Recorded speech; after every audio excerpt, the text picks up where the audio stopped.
Decimālā skaitīšanas sistēma ir visplašāk izmantotā skaitīšanas sistēma pasaulē. Tā ir ne tikai neatņemama mūsu ikdienas sastāvdaļa, bet arī būtisks pamats matemātikas un zinātnes attīstībai.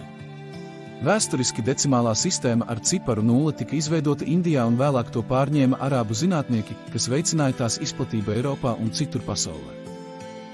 Iedomājies iepirkuma veikalā, katrs pirkuma cenas cipars atrodas savā pozīcijā. Piemēram, cena 45,67 eiro nozīmē 4 desmitus, 5 vieniniekus, 6 desmitdaļas un 7 simtdaļas.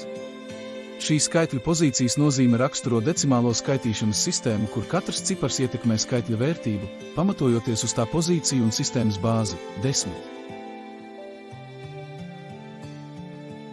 Tātad, decimālā skaitīšanas sistēma ir pozicionāla sistēma ar bāzi 10. Tā izmanto 10 ciparus. Katra cipara vērtība ir atkarīga no tā pozīcijas skaitlī, jo tālāk uz labo pusi no sākuma, jo vērtība ir mazāka. Piemēram, skaitlī 555 pirmais no labās puses cipars 5 apzīmē vieniniekus, nākamais pa kreisi cipars – desmitus un pēdējais – simtus. Tātad šeit katrs nākamais cipars pa kreisi ir 10 reizes lielāks nekā iepriekšējais. Decimālā sistēma attiecas arī uz daļām, un arī šoreiz vietās aiz komata no kreisās uz labo katrs cipars ir 10 reizes mazāks nekā iepriekšējais.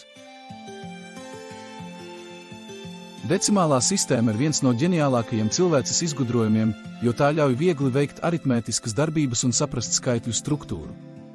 Svarīgi atcerēties, ka katrs cipars decimālajā sistēmā atspoguļo noteiktu vērtību, kas atkarīga no tā pozīcijas un bāzes 10.